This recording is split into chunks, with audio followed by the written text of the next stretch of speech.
welcome to the first Mentoring Hub session. I'm pretty excited that we've got this going. I'm Sue, for those who don't know me. So I am the National Manager of PEPA. I've got my details up on the screen there so that if you want to contact me after the event to just give me some feedback, although I will probably send you a survey after it anyway. Yes, please take my details down and acknowledge the lands that I'm coming to you from today. I'm coming to you from Mianjin, which is Brisbane, and I'm on Turrbal and Yugara lands, which are, long, forever been educational lands. And I want to acknowledge our elders past, present and emerging, and thank you for sharing their lands with us today. All of you are coming from many different lands though, and I understand that. So if you want to, in the chat, put the lands up that you're from so we could acknowledge those lands also, that would be wonderful, because we need to have more knowledge of all the lands we come from when we work. So that would be great. So for today, I always say that when we come together in the Mentoring Hub, we're always going to come today together with an open mind, an open heart, and an open will. So what that means is that we'll be curious, we will be compassionate, and we will have courage. So we will be curious to ask more questions. We will be compassionate for each other and understand each other's point of view. We will come with courage to ask more questions. And we will just hold judgment lightly. We won't judge today. We're not going to, think that, my thought is better than another's. We're just going to listen quietly and grow our minds and allow people to another way. Now, at some points today, someone might want to share something that's a bit sensitive. And by all means, if you feel safe in this environment to do that, please go ahead, but I would ask you all to hold that in confidence. And by all means, if there is that sort of worry that needs to be held in confidence, I can certainly cut that out.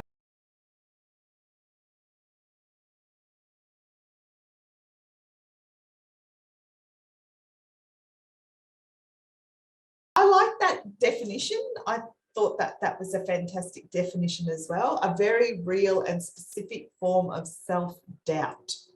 Wow, that's pretty amazing. And how do we get it? So I discovered when I was looking at the PowerPoint and when I was sort of reading the article, I've kind of stuck to the article's view of how you get it.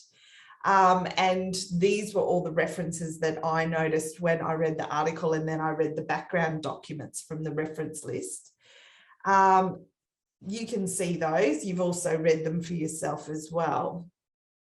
So I guess my question and the discussion point that I'd really like people to be courageous at this point now is has anyone felt this or noticed this personally? Unreasonable goals imposed upon us by leaders who, I think that's a really important point that was noticed as well. And I think I've had this raised to me in mentoring workshops before, where people feel that sometimes they have got a lot of these they need to be more than they are. Okay, that's really hard. In your clinical environments, do you feel that? For those people who are working in those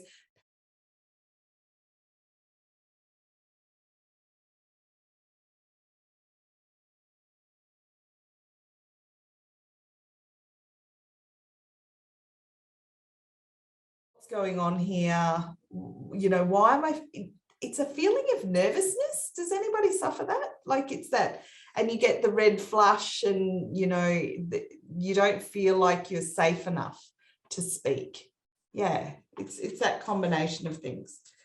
Okay, and that leads to those effects so in the article, it talks about the effects that imposter syndrome has on us.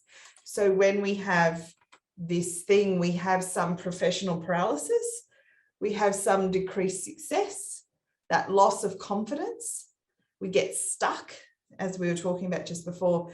And yeah, now for some people, there can be some reactive behaviours in there, and we're going to come to that a little bit further and talk about that a bit more. But I probably want to see if anyone has got an example.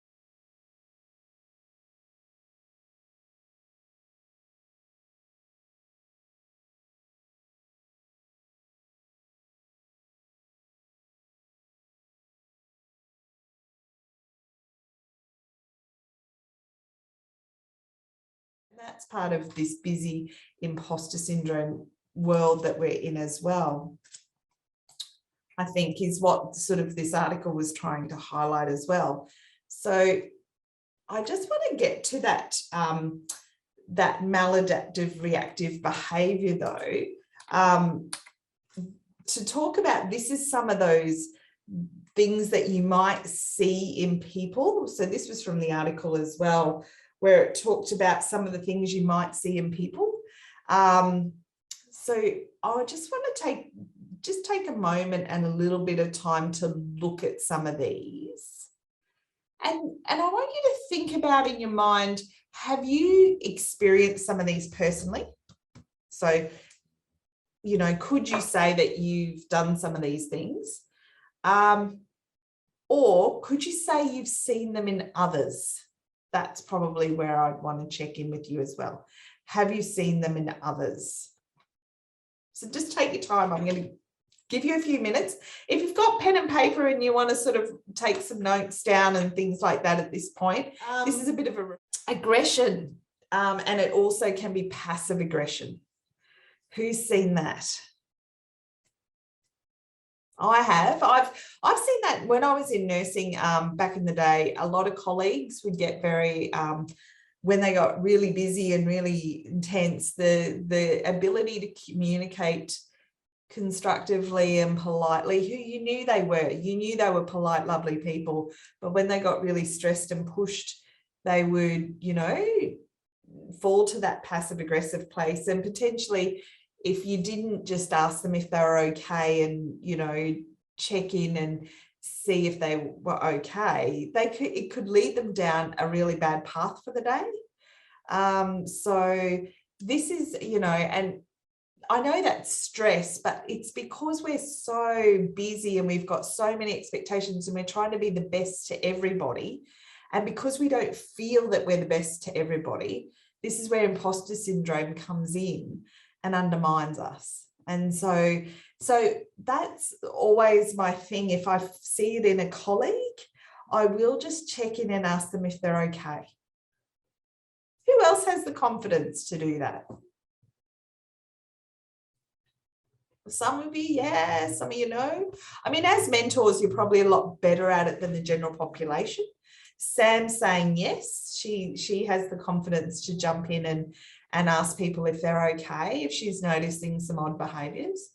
So that's great. Like, and I think you should, if you haven't done it before, give yourself permission to do it and start doing it as soon as possible, because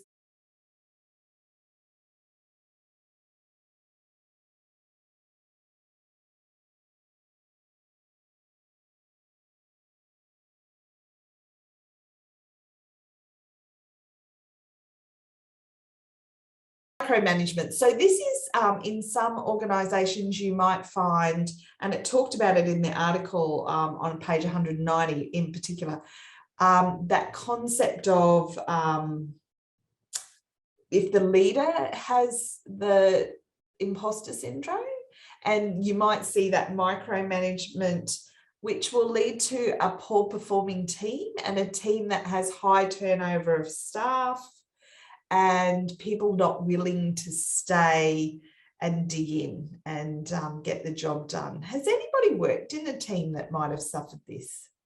Just on a quick thought, does anybody have a solution of how we could minimise that from happening? How could we support leaders to not feel so disempowered?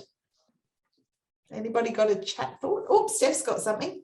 I don't know, maybe just transparency. I think when you suffer self-doubt, you kind of sit there thinking that you're the only one that's going through it. And then when you actually talk to people and you realise, oh, maybe I'm not alone in this, kind of everybody seems to be saying the same thing. They're just not showing it, you know. So yeah, transparency, talking about things a bit more openly. Exactly. I think, thanks, Steph, because I think that's so important, is having conversations, actually getting in there and going, oh, you know, are you okay today? You know, it's really hectic out there. I'm really struggling. Are you okay? You know, really having some good conversations about how it's going. You know, I think what happens is people put their head down and just scurry around the person who obviously looks like they're struggling, instead of putting their hand up and trying to check in. Yeah, John? Also, I think having activities, you know, like when you have workshops that you remove the hat that you're wearing and all of you are equal, I think often that helps as well, because it gives you the opportunity to actually interact with them without seeing their role or their seniority, but rather as part of a group and collaborate that way. Yeah. Have you done any work activities? Like, have you done any team building days or anything in your organisations that you've worked in? John makes a really good point on team building, and but it's sometimes not an activity that's well treasured or afforded in health sometimes. And isn't that interesting too, that we're such people and we're caring for people and we're consistently giving out to people, but we're not often caring for each other, coming together as a group to care for each other. You know, I think that's something that maybe as future, because here as a group of mentors here today, we've got some future leader capabilities. And I wonder if that's what we should be thinking about too out of this article. Renata's just said, sometimes it feels that team building activities are there just because. Okay. And sometimes, I'll add to that, Renata, sometimes they're implemented when the team's very broken and they don't feel safe to come together anymore. You know, so an organizational psychologist will come into the team and try and bring the team together, but the team's sort of beyond broken then, and it's really hard for that sense of trust to come together where I can be honest and open with my colleagues because I don't feel safe anymore. You know, so that sort of thing can go wrong too. Janine said we don't practice what we preach. Yeah, we're too busy thinking that we are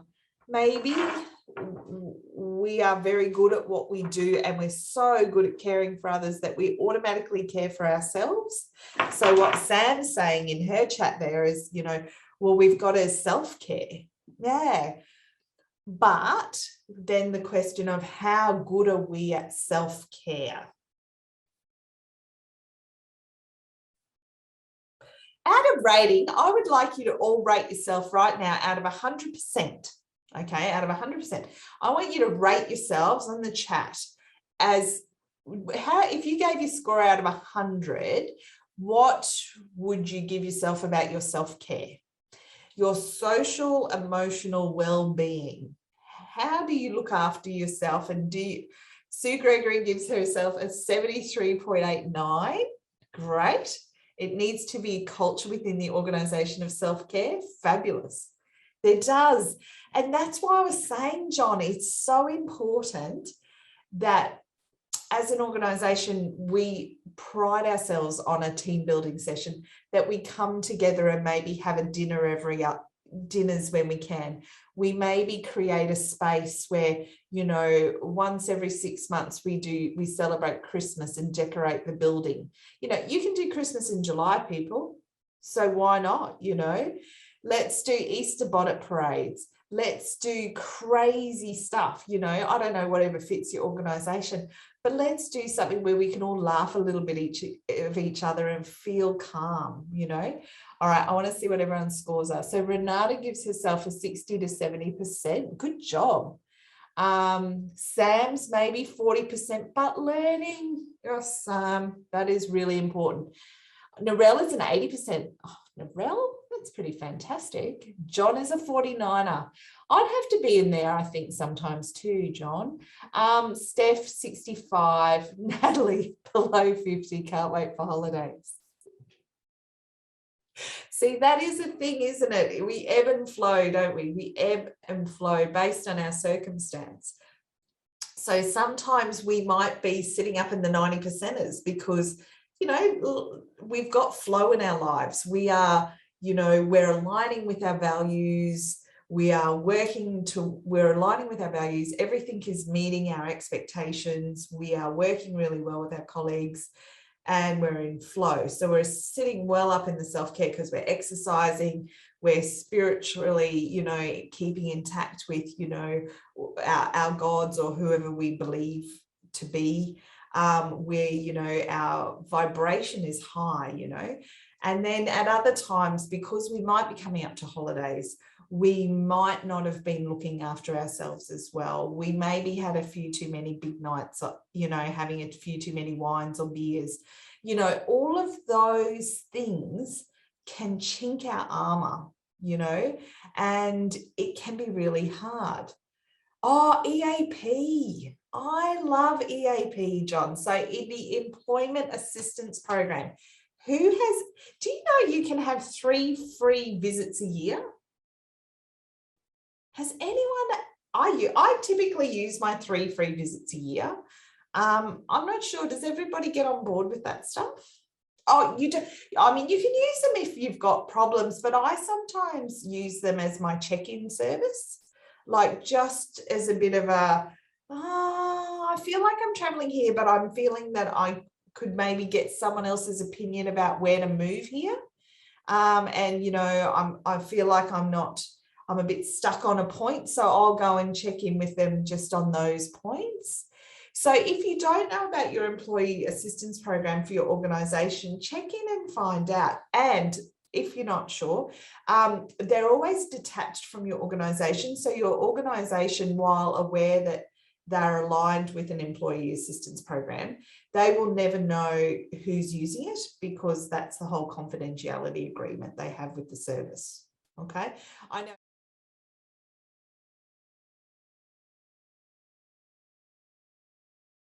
Small things. It doesn't have to be big and grandiose. It just has to be authentic. So here we go. Authentic. So this is the trick, isn't it? Is being your sense of you that you feel comfortable with. So while, yeah, I love wearing a Santa costume and walking around and dancing around the place in a big fat blow up Santa costume, other people could be annoyed by that. But that's okay because they've got other beautiful things that they're very good at. So it's all about seeing that in your team and going, what wonderful things can we all bring to the team so that we are that culture of care? Yeah. And I think we have to start thinking about that more. We have to care for each other a little bit more. And that's why this mentoring hub is so important. And I thank everyone who's turned up today to be part of this because I think we are the future leaders who can really lead this sort of thing and talk about it in our teams and go, hey, I've got an idea. Could we think about, you know, forming a walking group, or could we do some celebrations? Could we do regular, you know, afternoon teas? Could we do something that brings us together to find commonality? Because sometimes we're so busy thinking we're different from people, but I don't think we are. You know, think about this is a quiet minute reflection again. Think about all, you know, the people you work with right now. Can you see similarities in yourself with those people that maybe you haven't thought about before? So just take a moment now and think about the people you work with and go, how similar are they to me that I haven't really taken a moment to think about that before?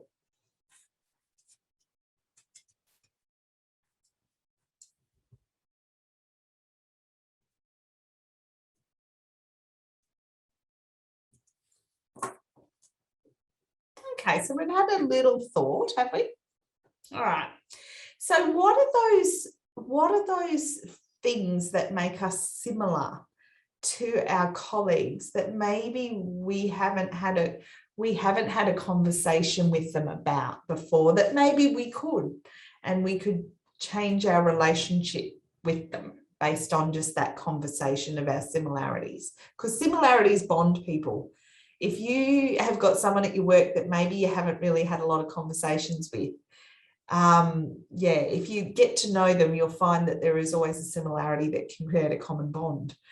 So tell me, just put it in the chat if you don't want to talk, but if you want to talk, talk away, unmute yourself, talk away. And yeah, just tell me some of the similarities. For an example, a funny conversation I had in common with someone I didn't know was they were telling me a funny story about their children. And I didn't really know they had children until that moment. Excellent. Well, you guys get this because you're mentors. You get this business of making commonalities with people, keeping people calm, keeping people feeling confident about themselves, positive psychology. You guys are noticing this stuff. You're seeing maybe more in your colleagues, the ones who are suffering some imposter syndrome. And maybe you guys are the ones who are going to be the confident ones to ask them if they're okay, I think is what we're looking at here. All right. Now, just the other great thing that was in this article that I think I probably was really wanting to share with you, letting people feel safe and not judged. That is our key focus as a mentor, John. That is what we're all about. Like we're not about judgment. We're just about letting people be, people are people, we've all got our story. We're all traveling with sometimes our burdens, but in the moment when we come together today and any way that we come together, we want to be supportive of each other and we want to have that culture of care. That's what I believe. So this was the thing, I don't know, I liked this. I like these strategies for addressing imposter tendencies. I don't know if you saw this. This was on this table 2 was on page 193 of the journal article.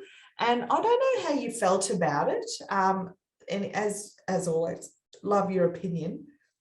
But what did you think of this idea of, when you see imposter tendencies, giving it a name and attaching a feeling and then placing a name on the feeling? Simply by saying, this is my imposter talking. See, I've never used that sort of language before, but I can potentially integrate that into my way. Look at this, talk to mentors. How many of you all have mentors these days? I would like to see all hands go up. Fabulous. Look at all these people who have mentors. See, I'm speaking to the converted, I think, in this room. So, yeah. Yes, get that mentor who can have those conversations with you. Remember what you do well. Oh, magic, isn't it? I really, this is such, to me, I thought it was a really good list. That realize that no one is perfect, be willing to be uncomfortable. And I know recently when I did a big learning journey in the business world, they talk about this a lot, being comfortable with the uncomfortable. And when you are feeling uncomfortable, sometimes that's a good measure. It's a good sort of your radar of knowing that things are going well. In business, yeah. Move through the fear and do it anyway. Great. Stop sitting in the world of lack.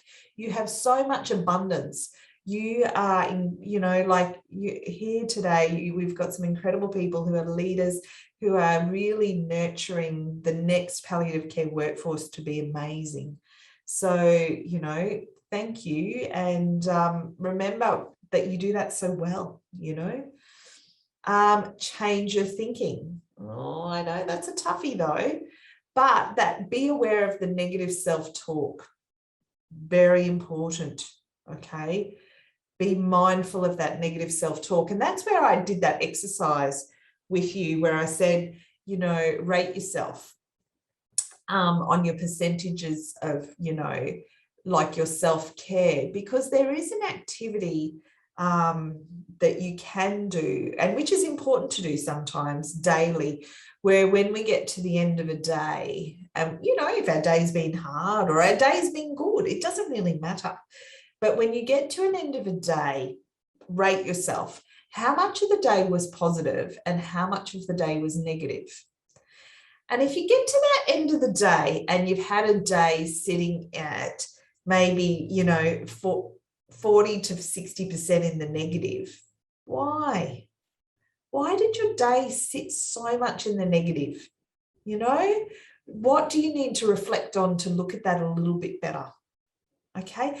And what if you had a day that was excellent and you were in a flow and, you know, you were sitting in the 90% positive feeling and positive emotion day? Oh, how awesome is that? That is the best day ever, you know. And how can I replicate that day potentially tomorrow?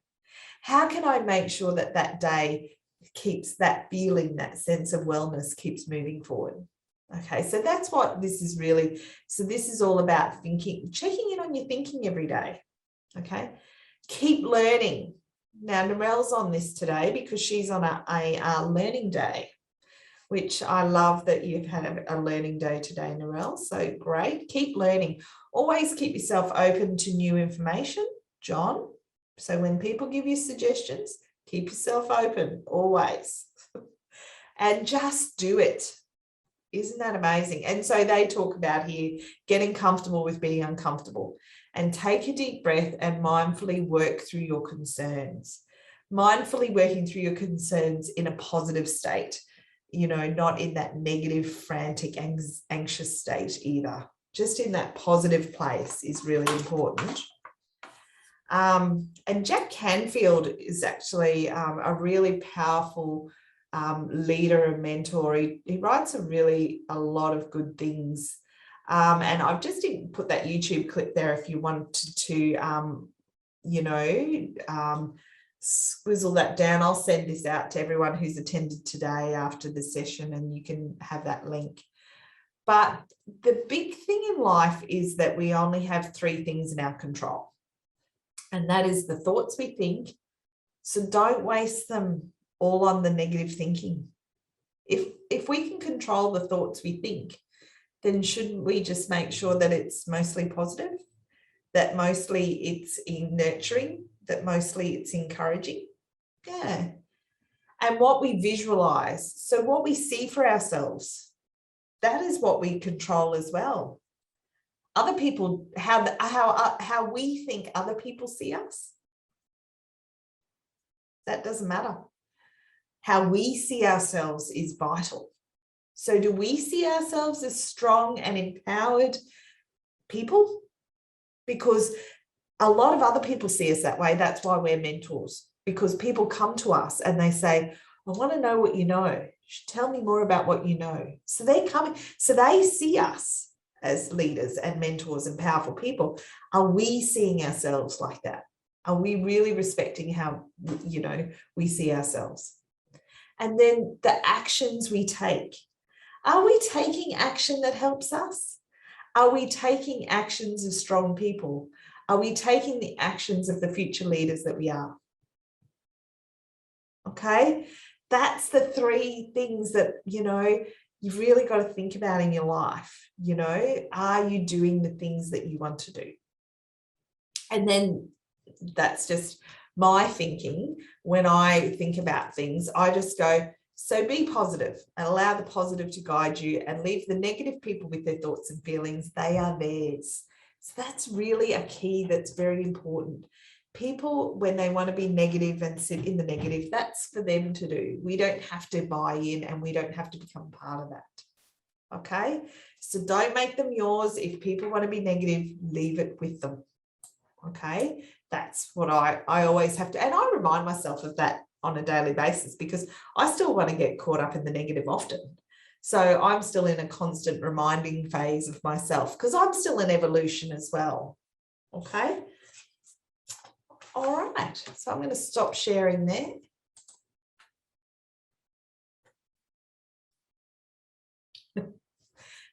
I'm going to stop sharing there and see if anybody has got anything else to add to my final thought. John, go. Thank you, Sue, and thank you, everyone. Good to meet you here. I just thought about, whilst you were saying your final thought, I just thought about how it takes a lot of humility to actually accept that we also need help, that it's okay to take a break, that it's okay to say that I'm not good at this. So thank you. That's just some of my reflections while listening in. Thank you. Fabulous. Well, I know we were a small group, but I'm really, thank you so much for coming along and dipping your toe into our first session. This is a monthly thing now, so I'm going to try and juggle up the times to try and fit people in. And next section, our next month's session is going to focus on reflective practice and its growth of us as humans. Is that okay? And if any of you want to join in and co-host with me, please feel free. Like, I would love a co-host. And we're all equals in this room. So if anybody feels that they'd really like to, you know, they really want to share some of their stories about reflective practice and all of that sort of stuff, I would love co-hosts. So feel free to nominate yourself, give me an email, and we'll start talking.